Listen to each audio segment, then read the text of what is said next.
നമ്മുടെ ഇന്നത്തെ വീഡിയോയിൽ പ്രമേഹം അകറ്റാനായിട്ട് കോവയ്ക്ക നൽകുന്ന ഗുണങ്ങളെക്കുറിച്ചാണ് ഡിസ്കസ് ചെയ്യുന്നത്. പ്രമേഹം മാത്രമല്ല, വേറെ ഒരുപാട് ഗുണങ്ങളുണ്ട്. പ്രമേഹം ഉള്ളവർക്ക് ഒരുപാട് പ്രശ്നങ്ങളുണ്ടാവാറുണ്ട്. പ്രമേഹക്കുരു എന്ന് പറയുന്ന ഒരു അവസ്ഥ ഉണ്ടാവാറുണ്ട്. അപ്പോൾ അതുപോലെ തന്നെ ഹെൽത്തിനെ ബാധിക്കുന്ന ഒത്തിരി പ്രശ്നങ്ങളെ അകറ്റാനായിട്ട് സഹായിക്കുന്ന ഒന്നാണ് നമ്മുടെ കോവയ്ക്ക. ഇതിനെക്കുറിച്ച് പറയാനാണെങ്കിൽ നമ്മുടെ എല്ലാവരുടെയും വീട്ടുവളപ്പിൽ ഈസി ആയിട്ട് വെച്ച് പിടിപ്പിക്കാവുന്നതാണ്. വലിയ പരിചരണമൊന്നും വേണ്ട. കുറച്ച് പഴങ്കഞ്ഞിവെള്ളം ഒക്കെ ഒഴിച്ച് കൊടുക്കുക. നന്നായിട്ട് പിടിച്ചോളും. കായ്കളൊക്കെ നമുക്ക് ഡെയിലി പറിക്കാവുന്ന രീതിയിൽ തന്നെ കിട്ടും. അപ്പോൾ ഈ കോവയ്ക്ക കഴിക്കുമ്പോൾ ബീറ്റ കോശങ്ങൾ ഉത്തേജിപ്പിക്കുകയും ഇൻസുലിൻ പ്രൊഡക്ഷനെ അത് വർദ്ധിപ്പിക്കാനും സഹായിക്കുന്നു. അങ്ങനെയാണ് നമ്മുടെ ഈ ഒരു ഷുഗറിനെ, ഡയബറ്റിക്കിനെ നമുക്ക് കൺട്രോൾ ചെയ്യാൻ പറ്റുമെന്ന് പറയുന്നത്. കോവയ്ക്കായ പ്രകൃതിദത്ത ഇൻസുലിൻ എന്നാണ് അറിയപ്പെടുന്നത്. പ്രമേഹ രോഗികൾക്ക് ഔഷധം പോലെ ഉപയോഗിക്കാൻ പറ്റിയ പച്ചക്കറികളിൽ പ്രധാനപ്പെട്ടതാണ് നമ്മുടെ കോവയ്ക്ക. ഇത് നമുക്ക് പല രീതിയിൽ ഉപയോഗിക്കാൻ പറ്റും. ഇതിൻ്റെ ഇല മുതൽ കായ വരെ ഔഷധ ഗുണമുള്ളതാണ്, പ്രത്യേകിച്ച് പ്രമേഹ രോഗികൾക്ക്. കോവയ്ക്ക രക്തശുദ്ധിക്ക് വളരെ നല്ലതാണ്. ഇതിൽ അടങ്ങിയിട്ടുള്ള ബീറ്റ കരോട്ടിൻ ക്യാൻസർ പോലുള്ള അസുഖങ്ങളെ തടയാനായിട്ടും ഫലപ്രദമാണ്. ദിവസവും നമ്മളെ ആഹാരത്തിൽ കോവയ്ക്ക ഉൾപ്പെടുത്താനായിട്ട് ശ്രമിക്കുക. എത്ര അളവിൽ ഉൾപ്പെടുത്തണം എന്നുള്ളതിനെക്കുറിച്ചെല്ലാം ഈ വീഡിയോയിൽ പറയുന്നുണ്ട് കേട്ടോ.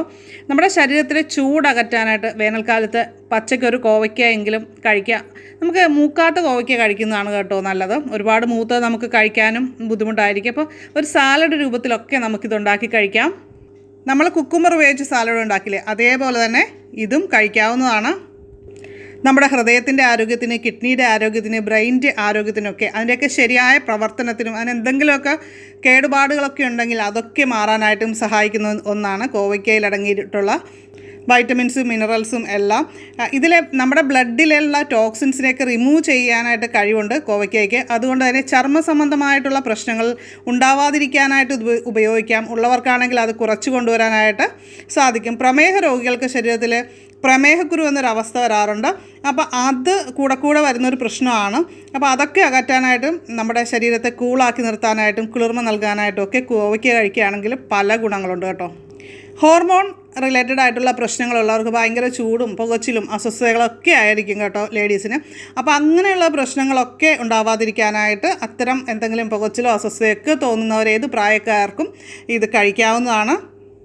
പ്രമേഹമുള്ളവർക്ക് പൊതുവേ ഡ്രൈ സ്കിന്നായിട്ട് കാണാറുണ്ട്. അതുപോലെ തന്നെ ചർമ്മരോഗങ്ങൾ ഉണ്ടാവാറുണ്ട്. അപ്പോൾ അതിനെല്ലാം നല്ല രീതിയിൽ തന്നെ കൺട്രോൾ ചെയ്ത് നമ്മുടെ സ്കിന്നെ കറക്റ്റാക്കി കൊണ്ടുപോകാനായിട്ട് നമ്മൾ കോവയ്ക്ക കഴിക്കുന്നതിലൂടെ സാധിക്കും.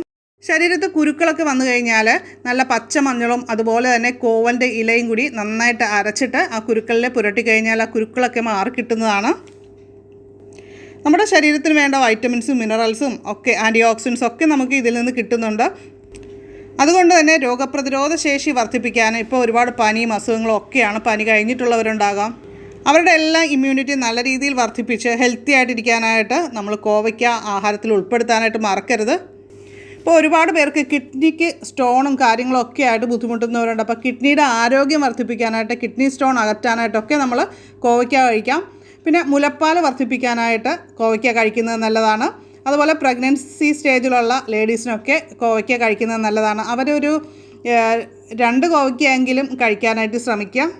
ഇപ്പോൾ പ്രഗ്നൻ്റ് ആയവരും അതുപോലെ മുലയൂട്ടുന്നവരൊക്കെ കോവയ്ക്ക കഴിക്കുമ്പോൾ കോവയ്ക്കയുടെ 2 അറ്റവും ഒന്ന് കട്ട് ചെയ്ത് ഒരു 5 മിനിറ്റെങ്കിലും വെള്ളത്തിലിട്ട് അതിനൊരു ചെറിയൊരു കറയുണ്ട്, അത് പോയതിന് ശേഷം വേണം ഉപയോഗിക്കാനായിട്ട്. അക്കാര്യം മറന്നു പോകരുത്. തീർച്ചയായിട്ടും ഗർഭിണികളും അതുപോലെ മുലയൂട്ടുന്നവരും ഒക്കെ ആഴ്ചയിൽ ഒരിക്കലെങ്കിലും നമ്മൾ കോവയ്ക്ക ഉൾപ്പെടുത്താനായിട്ട് ശ്രമിക്കുക. കോവയ്ക്ക എന്ന് പറയുന്ന ഫോളിക് ആസിഡിൻ്റെ ഒരു കലവറയാണ്. അത് പ്രഗ്നൻസി സ്റ്റേജിലുള്ളവർക്ക് ഒക്കെ നല്ലതാണ്. ആരോഗ്യമുള്ള കുഞ്ഞുണ്ടാവാനായിട്ടൊക്കെ അത് ഹെൽപ്പ് ചെയ്യുന്നൊരു കാര്യമാണ്. ജനിതകപരമായ പ്രശ്നങ്ങളൊന്നും ഉണ്ടാവാതിരിക്കാനൊക്കെ നല്ലതാണ്. പച്ച കോവയ്ക്ക എപ്പോഴും ലഭ്യമല്ലാത്തൊരു ചെയ്യുന്നൊരു കാര്യമുണ്ട്. കോവയ്ക്ക നമ്മൾ കിട്ടുന്ന സമയത്ത് നാടൻ കോവയ്ക്ക അരിഞ്ഞ് വെയിലത്ത് വെച്ച് ഉണക്കി വെക്കുക. അതിനെ പൊടിച്ച് വെച്ച് കഴിഞ്ഞാൽ നമുക്ക് 10 ഗ്രാം നമുക്ക് ഒരു ഗ്ലാസ് ചൂടുവെള്ളത്തിൽ മിക്സ് ചെയ്തിട്ട് രാവിലെയും വൈകുന്നേരം ആയിട്ട് കഴിക്കാവുന്നതാണ്. ഇങ്ങനെ നമുക്ക് ദിവസവും കഴിക്കാൻ പറ്റുന്നുണ്ടെങ്കിൽ നമ്മുടെ ഷുഗറിൻ്റെ ലെവൽ കുറയ്ക്കാൻ സാധിക്കും. മരുന്നിൻ്റെ ഡോസ് കുറയ്ക്കാനായിട്ട് സാധിക്കും. അത് നിങ്ങളുടെ ഡോക്ടറോട് സംസാരിച്ചതിന് ശേഷം ആ ബ്ലഡ് ടെസ്റ്റ് കാര്യങ്ങളൊക്കെ നോക്കിയതിന് ശേഷം വേണം തീരുമാനിക്കാനായിട്ട്. പിന്നെ ഒരു കാര്യം പറയാനുള്ളത്, എന്തും അമിതമായാൽ ശരീരത്തിന് ദോഷമാണ്. അത് ശരീരം പുറത്തേക്ക് പല രീതിയിൽ അത് കളയാനായിട്ട് ശ്രമിക്കും. അപ്പോൾ അങ്ങനെ നമ്മൾ ഓവറായിട്ട് ഒരു ദിവസം കൊണ്ട് ഒരു അസുഖം മാറ്റാം, അല്ലെങ്കിൽ നമ്മുടെ ഹെൽത്തിന് ഭയങ്കര ആരോഗ്യം കിട്ടും, ഇമ്മ്യൂണിറ്റി കിട്ടുമെന്ന് കരുതിയിട്ട് ഒരു ദിവസം കൊണ്ടത് ശരിയാക്കാൻ ശ്രമിക്കരുത്. ഡെയിലി അല്ലെങ്കിൽ പതുക്കെ വേണം അത് ചെയ്യാനായിട്ട്. അതെന്ത് കാര്യമാണെങ്കിലും അങ്ങനെ വേണം. അപ്പോൾ അതുകൊണ്ട് തന്നെ ഒരു 5-6 കോവയ്ക്ക മാത്രമേ ദിവസവും കഴിക്കാനായിട്ട് ഞാനിപ്പോൾ പറയുന്നുള്ളൂ. പിന്നെ കൂടുതലായിട്ട് നിങ്ങൾക്ക് എന്തെങ്കിലും ഡൗട്ട്സുകളുണ്ടെങ്കിൽ നിങ്ങളുടെ ഡോക്ടറോട് സംസാരിച്ചതിന് ശേഷം ചെയ്യാവുന്നതാണ്. നമ്മൾ കോവയ്ക്ക കൊണ്ട് നല്ല ടേസ്റ്റി ആയിട്ടുള്ളൊരു റെസിപ്പി ഉണ്ടാക്കാൻ പോകണം. അതിൻ്റെ പേരെന്താണെന്ന് നിങ്ങൾ തന്നെ കണ്ടെത്തിയിട്ട് താഴെ കമൻറ്റ് ചെയ്താൽ മതി കേട്ടോ. കോവയ്ക്ക നമ്മൾ 4ആയിട്ട് അരിഞ്ഞതിന് ശേഷം നമ്മൾ കുറച്ച് പച്ചമുളക് 3 പച്ചമുളക് കൂടി നീളത്തിൽ അരിഞ്ഞിട്ടിട്ടുണ്ട്. പിന്നെ കുറച്ച് സവാള നീളത്തിൽ അരിഞ്ഞത്, 1/4 ടീസ്പൂൺ മഞ്ഞൾപ്പൊടി, ആവശ്യത്തിന് ഉപ്പ്, പിന്നെ ഇതൊന്ന് വേവാനായിട്ട് ആവശ്യത്തിന് വെള്ളവും കൂടി ഒഴിച്ചതിന് ശേഷം നമ്മളിത് അടപ്പത്ത് വയ്ക്കുകയാണ് ചെയ്യുന്നത്. തിളച്ചതിന് ശേഷം നമ്മൾ മൂടി വെച്ച് ചെറുതീയിൽ നിന്ന് കുക്ക് ചെയ്തെടുക്കുക. ഒരുപാട് വെന്ത് പോകരുതൊരിക്കലും, അതിൻ്റെ ഗുണങ്ങൾ നഷ്ടപ്പെടും കേട്ടോ. പിന്നെ നമ്മൾ കുറച്ച് തേങ്ങാപ്പീര വറുക്കുന്നുണ്ട്. അപ്പോൾ അതിൻ്റെ കൂടെ നമ്മൾ ലാസ്റ്റ് ആകുമ്പോൾ മഞ്ഞൾപ്പൊടി, മുളക് പൊടി, അതേപോലെ തന്നെ മല്ലിപ്പൊടി, ഇത് 3ഉം കൂടി ചേർത്തൊന്ന് നന്നായിട്ട് വറുത്തെടുക്കുകയാണ് ചെയ്യുന്നത്. അപ്പോൾ അത് തണുത്തതിന് ശേഷം നമ്മൾ ഇതേപോലെ വെണ്ണ പോലെ അരച്ചെടുക്കണം. ഒരല്പം വെള്ളം കൂടി ചേർത്തിട്ട് വെണ്ണ പോലെ അരച്ചെടുക്കണം. നമ്മുടെ കോവയ്ക്ക വെന്ത് വരുമ്പോൾ നമ്മൾ കുറച്ച് വാളംപുളി പിഴിഞ്ഞിട്ട് ഇതിലേക്ക് ഒഴിച്ചു കൊടുത്തിട്ടുണ്ട് കേട്ടോ. അതിനുശേഷം നമ്മൾ തേങ്ങ അരച്ച് വെച്ച കൂടി അതിലേക്ക് ചേർത്ത് കൊടുത്തിട്ട് നന്നായിട്ട് ഇളക്കി യോജിപ്പിക്കാം. പിന്നെ നമ്മളൊരു പാൻ അടപ്പത്ത് വെച്ചിട്ട് കടുക്, ഉണക്കമുളക്, ചെറിയ ഉള്ളി, അതുപോലെ തന്നെ കറിവേപ്പില, ഇതൊക്കെ നമ്മൾ താളിച്ചെടുത്തിട്ട് നമ്മുടെ കറിയിലേക്ക് ചേർത്ത് കൊടുക്കും. അപ്പോൾ നല്ല ടേസ്റ്റി ആയിട്ടുള്ള കറി റെഡി ആയിട്ടുണ്ട്. ഇന്നത്തെ വീഡിയോ യൂസ്ഫുൾ ആണെന്ന് തോന്നുന്നുണ്ടെങ്കിൽ ലൈക്ക് ചെയ്യുക. അതുപോലെ ചാനൽ ആദ്യമായിട്ട് കാണുന്നവരൊക്കെ സബ്സ്ക്രൈബ് ചെയ്യുക. അതുപോലെ ബെൽ ഐക്കൺ ക്ലിക്ക് ചെയ്തിട്ട് ഓൾ എന്നുകൂടി സെലക്ട് ചെയ്യുക. നിങ്ങളുടെ അഭിപ്രായങ്ങൾ, അറിവുകളൊക്കെ കമൻറ്റ് ചെയ്യാനായിട്ട് മറക്കരുത് കേട്ടോ. അപ്പോൾ നമുക്ക് മറ്റൊരു വീഡിയോയിൽ ഉടൻ തന്നെ വീണ്ടും കാണാം. നന്ദി, നമസ്കാരം.